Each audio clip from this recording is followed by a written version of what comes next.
ये Shri Ganesh inter college में आप लोगों ने एडमिशन लिया, आपका बहुत बहुत स्वागत है। ये 9th C क्लास है, ठीक है। तो हम पहले चैप्टर में बात करेंगे। तो मैं बताया हमने अक्षांश देशांतर बताई, कर्क रेखा, मकर रेखा, भूमध्य रेखा बताई। और अभी हाल ही में 2-3 दिन पहले हमारे प्रधानमंत्री मोदी जी ने क्या कहा है कि जो स्कूल कॉलेज हैं वो ऑनलाइन क्लास के बारे में सोचें। किसके बारे में सोचें? ऑनलाइन क्लास के बारे में। तो हालांकि वैसे पढ़ाते रहते हैं, तो ये वीडियो उसी क्रम में है, देखते हैं। तो यहाँ पर पहला क्वेश्चन है, ये स्वेज नहर का निर्माण कब और कहाँ हुआ था, इसका सचित्र वर्णन करो।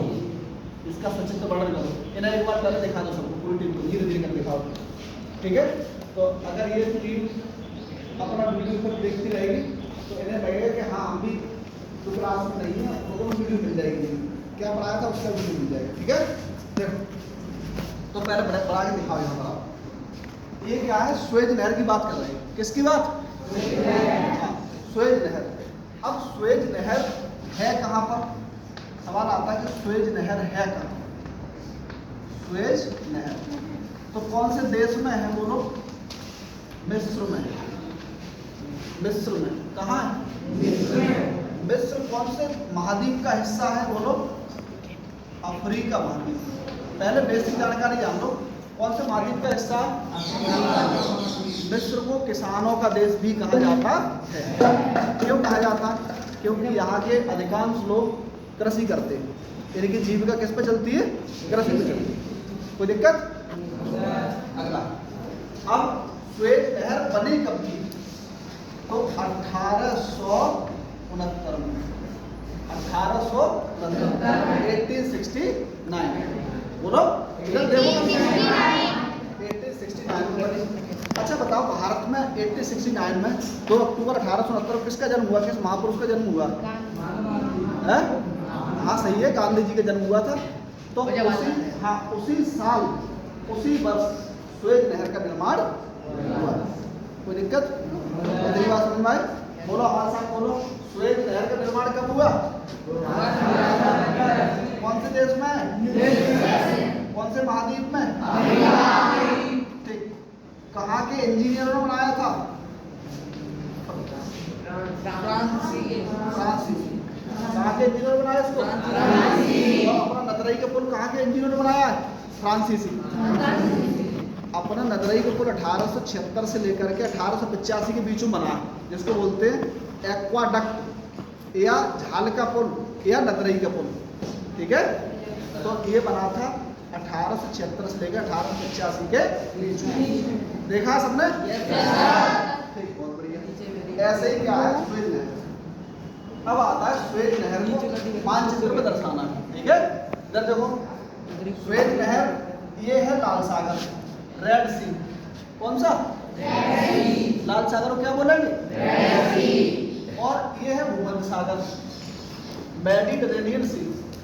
मेडिटेरेनियन सी, भूमध्य सागर। अब सवाल आता है कि स्वेज नहर किस किस को जोड़ती है? तो लाल सागर को भूमध्य सागर से, लाल सागर को साथ बोलो, साथ सक्रियता दिखाओ, तब याद होगा, तब दरोगा पीसीएस IAS बनोगे। ऐसे नहीं क्या बैठे हो बस मनमूस की तरह आगे बैठ गए। यहाँ पर सक्रिय सुनो और बड़े बड़े डोकर मत बैठा करो, सीधे बैठा करो एकदम नए जवान लड़के की तरह, ठीक है। मोदी जी 75 साल के हो गए, नए लड़के लगते हैं, और तुम 15 साल के बूढ़े लगते हो। ऐसे काम चलेगा? ऐसे बैठे मरे की तरह, सही से बैठो सीधे, ठीक। तो यहाँ पर क्या है बोलो, स्वेज नहर किस किस को जोड़ती है? लाल सागर को, लाल सागर को। कोई दिक्कत?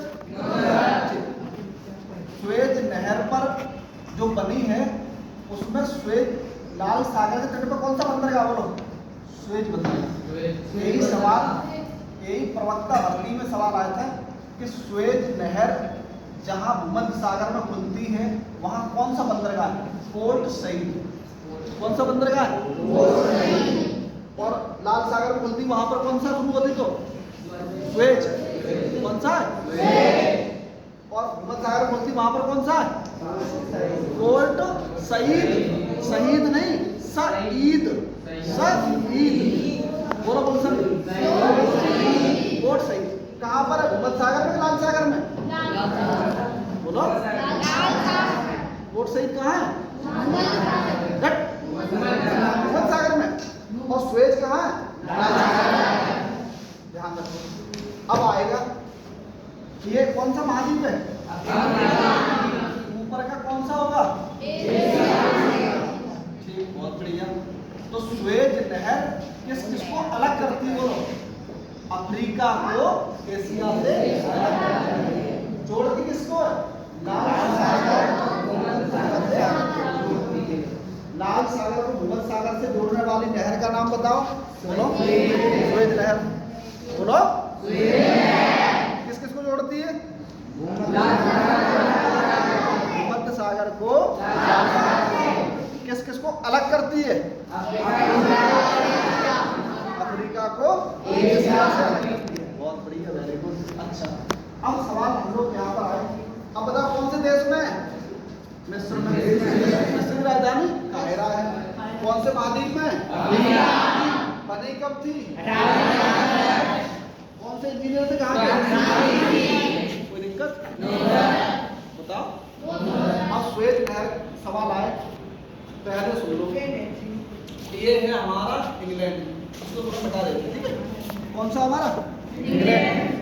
तो पहले क्या था कि अभी तुमसे कोई कहते कॉलेज का चक्कर लगा के आ पाओ, ठीक, ये बता देते, ठीक है? समझ देंगे, बता देते। यहाँ पर ये है England, Norway, Sweden, Finland, Denmark, Iceland. यहाँ पहले क्या था कि जहाज जो पानी के आते थे, पहले ऐसे नहीं आते थे, इधर से नहीं आते। क्यों? क्योंकि यहाँ पर रास्ता बंद था, रास्ता तो कहाँ से घूम के आते थे? ऐसे। तुम्हारे कक्षा 9 के पहले चैप्टर में यही सवाल दिया है। सोचो कितना फेर खा के आते थे, कितना घूम के आते थे। मेडागास्कर से होते हुए ऐसे आते, मुंबई पर, चेन्नई पर, और यहाँ पर गोवा में, गुजरात तक ऐसे आते थे जहाज, पानी वाले जहाज इतना घूम के आते। तो लगभग कितना फेर पड़ता है ना, कितनी दूरी अधिकता करनी पड़ती थी? 7000 किलोमीटर एक्स्ट्रा जाना पड़ता था ये वाला। कितना 1000 किलोमीटर? अब सवाल यही आएगा, जब दरोगा की परीक्षा दोगे, पुलिस की परीक्षा दोगे, पीसीएस की दोगे, समीक्षा अधिकारी आईएएस की दोगे, आगे चल के वकील जज की दोगे, तो वहाँ पर सवाल आएगा कि सुएज नहर के बनने से एशिया और यूरोप के बीच की दूरी घटकर कितने 1000 किलोमीटर रह गई, या कितने 1000 किलोमीटर दूरी घट गई? तो कितने घटी? 7000। पहले क्या था? अच्छा सोचो, पहले हमें इधर जाना है, सामने वाले उधर वाले बिल्डिंग में, ठीक? एक तो रास्ता है कि सीधे कोई पुल सा बना दो, या कोई फिर तो यार नीचे से नीचे घूम के ऐसे आओ, घूम के ऐसे तब आए, तो नीचे से घूम के आओ, बहुत टाइम लगेगा, और सीधे सीधे चले जाओ तो टाइम लगेगा। अब जैसे हमें ये पहाड़ है और ये पहाड़ है, 2 पहाड़ है, तो या तो हम डायरेक्ट कोई ऐसी रस्सी सी यहाँ बांध दें, यहाँ भी बांध दें, तो यहाँ से यहाँ आ जाए, तुरंत आ जाएंगे, या पहाड़ के नीचे से घाटी से पूरा घूम के यहाँ आए, चढ़ के यहाँ तक। समझ आ रहा है? तो 7000 किलोमीटर की दूरी कम हो गई, फिर बच गया, या घूमने चक्कर बच गया। अब क्या होता है? 1869 के बाद, इधर देखो पहले, 1869 के बाद जब इसमें जहाज चलने लगे, तो यहाँ से ये है जिब्राल्टर जल संधि। बोलो कौन सी? यहाँ लिख देते हैं जिब्राल्टर, जिब्राल्टर जल संधि। इसको बोलते भूमध्य सागर की कुंजी, the key of Mediterranean sea, the key of Mediterranean sea. किसको कहते हैं? जिब्राल्टर जल संधि कहते हैं। होता क्या कि भूमध्य सागर में आने और जाने वाले दोनों जहाज इसी जल संधि से होकर के गुजरते हैं। अब सवाल ये भी आता है कि भूमध्य सागर को जोड़ने वाली और उत्तरी अटलांटिक महासागर जोड़ने वाली जल संधि कौन सी है? अब यहाँ से जहाँ जैसे चले जाते हैं, यहाँ पर एक स्ट्रोम्बोली ज्वालामुखी पर्वत है। स्ट्रोम्बोली पर्वत है ज्वालामुखी, उससे हमेशा आग निकलती है। आग निकलती है तो उसको क्या होता है, दूर तक प्रकाश होता है। जैसे दिया जलता तो प्रकाश होता कि नहीं होता, लैंप जलती प्रकाश होता, बल्ब जलता प्रकाश हो रहा है, ठीक है। तो ऐसे ही कहाँ प्रकाश होता है, बोलो, भूमध्य सागर। तो यहाँ हमेशा ये इसको बोलते हैं भूमध्य सागर का लाइट हाउस। लाइट हाउस अर्थात प्रकाश स्तंभ, प्रकाश घर या प्रकाश। फिर इसमें फिर क्या होगा, देखो जब ये जहाज आगे चलते हैं तो यहाँ पर पहला बंदरगाह कौन सा पड़ेगा, बोलो, पहला पोर्ट सही। भूमध्य सागर में पहला बंदरगाह कौन सा, सुएज नहर का। फिर यहाँ से आते आते आते आते 4 बड़ी झीलें पड़ती हैं इसमें, 4 बड़ी झीलें। कौन कौन सी 4 बड़ी झीलें हैं, बोलो, याद है, नहीं याद है, तुम लोगों ने पहले कभी नहीं पढ़े, 9th में आए हो, अभी चंगू मंगू टाइप हो, ठीक है। अभी जब तैयारी में आओगे, जब विशेष तैयारी करोगे जा किसी कंपटीशन की, तब पता चलेगा हाँ ये हमारा वीडियो देखोगे तब तो समझ में आएगा कि सर ने हमें 9th में पढ़ा दिया था। अबे भले ही कम समझ में आ रहा हो, लेकिन बाद में चले तो बहुत समझ में आएगी, ठीक है। दूसरी तो पोर्ट सही से पढ़ा। फिर इसमें 4 बड़ी झीलें हैं, यहाँ पर है मैनजाला, टेमसा, ग्रेट बिटर और लिटिल बिटर, 4 बड़ी झीलें हैं। पार करते हुए जहाज आ जाता है सुएज बंदरगाह और सुएज से प्रवेश करता है लाल सागर में। लाल सागर के बाद यहाँ पर आता है एक खाड़ी है अदन की खाड़ी। कौन सी खाड़ी, यार इसको बोलते हैं गेटवे ऑफ टीयर्स, आंसुओं का द्वार, आंसुओं का द्वार। जैसे अब सोचो, अभी ट्रैफिक चौराहे पे कोई लूटपाट करने लगे और वहाँ पर 10-20 बालक कोई मार डाले, बोलो, तो माँ बाप के लिए वो क्या होगा, आंसुओं का चौराहा, आंसुओं का चौराहा। ऐसे ही क्या है, इथोपिया देश है, इथोपिया के लुटेरे हैं, पायरेट्स हैं, समुद्र के पायरेट हैं, लुटेरे। तुमने फिल्म देखी होगी समुद्री लुटेरे, देखिए। तो वो नाव को लूट लेते, जहाजों को लूट लेते, स्टीमर्स को लूट लेते वो लोग, कोई दिक्कत, तो उन्हें मार भी देते। तो माँ बाप के लिए आंसू निकलते, तो उसका कहा जाता है कि ये गेटवे ऑफ टीयर्स है, आंसुओं का द्वार। कोई दिक्कत नहीं, धीरे समझ में आएगी। फिर जहाज यहाँ से निकल करके ऐसे निकल के सीधे यहाँ पे आ जाता। तो बता कितनी दूर घूमने पड़ी, घूमा या नहीं घूमा, नहीं घूमा। तो फिर बचा कितना किलोमीटर बचा, 7000 किलोमीटर। अब सवाल इसके आगे बढ़ते हैं।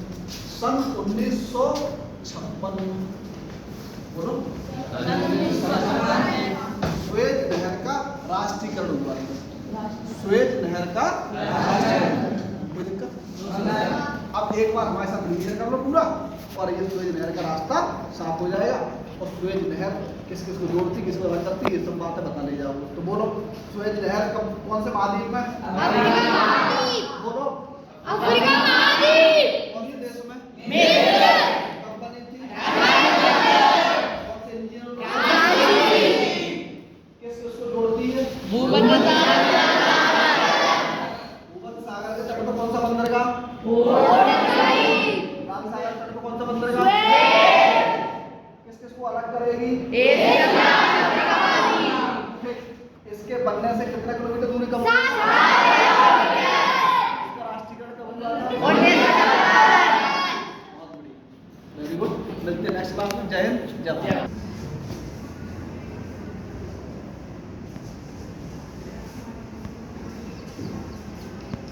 इधर